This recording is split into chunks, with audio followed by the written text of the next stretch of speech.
ഈശോ മിശിഹായ്ക്ക് സ്തുതിയായിരിക്കട്ടെ. ഇന്ന് നമ്മൾ കാണാൻ പോകുന്നത് ലാസറിൻ്റെ കല്ലറയാണ്. ഇതിപ്പോൾ വെസ്റ്റ് ബാങ്കിലാണ്, പാലസ്തീനിലെ ലാസറിൻ്റെ കല്ലറയിലേക്കാണ് ഇപ്പോൾ നമ്മൾ പോയിക്കൊണ്ടിരിക്കുന്നത്. ഇപ്പോൾ ടൂറിസ്റ്റുകളൊന്നും ഇല്ലാത്തത് കൊണ്ട് അത് അടച്ചിട്ടിരിക്കുകയാണ്.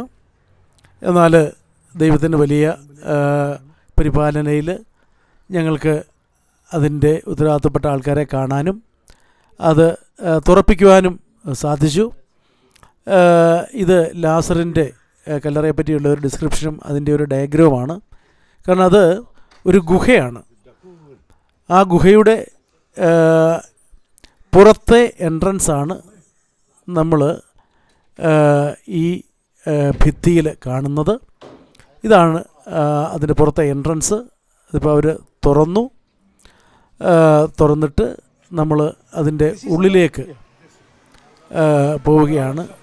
ഇപ്പോൾ ഒരു എക്സോസ്റ്റ് ഫാനൊക്കെ ഇട്ടിട്ടുണ്ട്, കാരണം അത് അടച്ചിട്ടിരിക്കുന്ന ആയതുകൊണ്ട് സഫോക്കേഷൻ ഉണ്ടാകും. അതുകൊണ്ട് അവർ എക്സോസ്റ്റ് ആദ്യം ഓൺ ചെയ്തു, അതിന് ശേഷം ഇപ്പോൾ അത് ഓഫ് ചെയ്തു.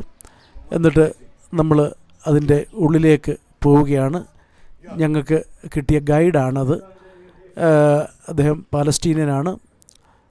കുട്ടിക്കാലം മുതലേ ഇവിടെ ജനിച്ചു വളർന്ന് ഗൈഡായിട്ട് ജോലി ചെയ്യുന്ന ആളാണ്. ഇപ്പോൾ നമ്മൾ ആ ഗുഹയ്ക്കുള്ളിലേക്ക് ഇറങ്ങിപ്പോവാണ്. ഇത് അന്നത്തെ ആ ഗുഹ അതുപോലെ വെച്ചിരിക്കുന്നു. ആ കല്ലുകളൊന്നും ഇടിഞ്ഞ് താഴോട്ട് വീഴാതെ ഇടയ്ക്ക് സിമൻ്റ് ഇട്ട് അത് ഫിക്സ് ചെയ്തിട്ടുണ്ട്, അത് സ്ട്രെങ്തൻ ചെയ്തിട്ടുണ്ട്. അതല്ലെങ്കിൽ അതുപോലെ തന്നെ, അന്നത്തേതുപോലെ തന്നെ നമുക്ക് ഈ ഗുഹ കാണാൻ സാധിക്കും. ആ ഗുഹ ഇറങ്ങി താഴേക്ക് ചെല്ലുകയാണ്. വിശുദ്ധ യോഹന്നാൻ്റെ സുവിശേഷം 11-ാം അധ്യായത്തിൽ വളരെ വ്യക്തമായിട്ട് 38 മുതലുള്ള വചനങ്ങളിൽ നമ്മളിത് കാണുന്നുണ്ട്. അതേ ഗുഹയാണ് നമ്മൾ ഈ കാണുന്നത്, ഒരു വ്യത്യാസവുമില്ല. അങ്ങനെ നമ്മൾ ഇറങ്ങി താഴെ ചെല്ലുകയാണ്. അവിടെ നമുക്ക് ആ കല്ലറയിലേക്കുള്ള പാസേജ് കാണാൻ പറ്റും. അവിടെ എഴുതി വച്ചിട്ടുണ്ട് അതിൻ്റെ ഡീറ്റെയിൽസ്. അത് ഈ ലാസറിൻ്റെ ബോഡി വെച്ചിരുന്ന കല്ലറ, അവിടേക്കാണ് ഇനി നമ്മൾ പോകുന്നത്. ആ ഗുഹയിലൂടെ നമ്മൾ താഴേക്ക് ഇറങ്ങി വന്നു. ഈ കാണുന്നതാണ് ആ ഗുഹയുടെ, ആ ബോഡി വെച്ച സ്ഥലത്തിൻ്റെ എൻട്രൻസ്. അവിടെ ഈശോ ലാസറിനെ ഉയർപ്പിക്കുന്ന ഒരു ചിത്രം വച്ചിട്ടുണ്ട്. അത് നമുക്ക് വളരെ വ്യക്തമായിട്ട് കാണാൻ പറ്റും. ലാസർ കല്ലറയിൽ നിന്ന് ഇറങ്ങി എഴുന്നേറ്റ് വന്ന ആ ഭാഗമാണ്. അപ്പോഴാണ് ഈശോ പറഞ്ഞത്, അവൻ്റെ കെട്ടുകൾ അഴിച്ചു വിടുക, അവൻ പോകട്ടെ. ഇപ്പം നമ്മൾ കാണുന്നത് ലാസറിൻ്റെ കല്ലറയ്ക്ക് ഉള്ളിലാണ്. ഞങ്ങളിപ്പോൾ ഇവിടെയാണ് നിൽക്കുന്നത്. ഈ കാണുന്നത്, അതായത് ആ ബോഡി വെച്ചിരുന്ന സ്ഥലം, അവിടെ ഒരു തട്ട് പോലെ ഉണ്ടാക്കിയിട്ടുണ്ട്. അതിലാണ് നമുക്ക് അതിൻ്റെ ആ തട്ടിൽ നിന്നുകൊണ്ടാണ് നമ്മളതിൻ്റെ ബാക്കി ഭാഗങ്ങൾ കാണുന്നത്. ആ ഗ്ലാസ് ഇട്ട ഭാഗത്താണ് ലാസറിൻ്റെ ബോഡി വച്ചിരുന്നത്. ഈ കല്ലുകളൊക്കെ അതുപോലെ, അന്നത്തേത് അതുപോലെ തന്നെ നമുക്ക് ഇരിക്കുന്നു, അത് കാണാൻ പറ്റും. പിന്നെ അത് അതിൻ്റെ ആ ജോയിൻറ്റ് സ്ട്രെങ്തൻ ചെയ്യാൻ ഇപ്പോൾ സിമൻ്റ് ഇട്ട് അത് കൂടുതൽ ഫിക്സ് ചെയ്തിട്ടുണ്ട്. ഈ ഭാഗത്താണ്, ഇവിടെയാണ് ലാസറിൻ്റെ ബോഡി വെച്ചിരുന്നത്.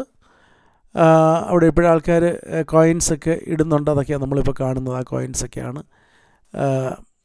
അതുപോലെ, അന്നത്തേത് അതുപോലെ നമുക്ക് കാണുവാൻ പറ്റും. ഇവിടെയായിരുന്നു ലാസറിൻ്റെ ബോഡി കിടന്നിരുന്നത്. ഈ എൻട്രിയിലൂടെയാണ് ആ ബോഡി വെച്ചിരുന്ന സ്ഥലത്തേക്ക് ബോഡി ഇറക്കിയത്. ഈ ഭാഗത്തു കൂടിയാണ്. അപ്പോൾ ലാസറിൻ്റെ ബോഡി ഈശോ വിളിച്ചപ്പോൾ എഴുന്നേറ്റ് ചെന്നതും ഈ ഭാഗത്തു കൂടെയാണ്. അങ്ങനെ അങ്ങോട്ട് ചെന്ന് 2-3 സ്റ്റെപ്സ് ഉണ്ട്. അത് കയറി അവിടെയാണ് ഈശോ വന്ന് നിന്നത്. ഈ സ്പോട്ടിൽ അതേ കല്ലുകളും എല്ലാം അതുപോലെ തന്നെ ആണ്, ഒന്നും മാറ്റിയിട്ടില്ല. ഈ സ്പോട്ടിൽ നിന്നുകൊണ്ടാണ് ദൈവം ഡെഡ് ബോഡിയോട് കൽപ്പിച്ചത്, ലാസറേ നീ പുറത്തു വരിക. ആ നിമിഷം തന്നെ മരിച്ചവൻ പുറത്തു വന്നു. പരിപാവനമായ ഈ സ്ഥലം, യേശുവിൻ്റെ കാൽപ്പാടുകൾ പതിഞ്ഞ സ്ഥലം, ദൈവത്തിൻ്റെ കാൽപ്പാടുകൾ പതിഞ്ഞ സ്ഥലം. ഈ പുണ്യസ്ഥലത്ത് നിൽക്കുവാൻ കിട്ടിയ ദൈവാനുഗ്രഹത്തെ ഓർത്ത് പ്രത്യേകം ദൈവത്തിന് നന്ദി പറയുന്നു.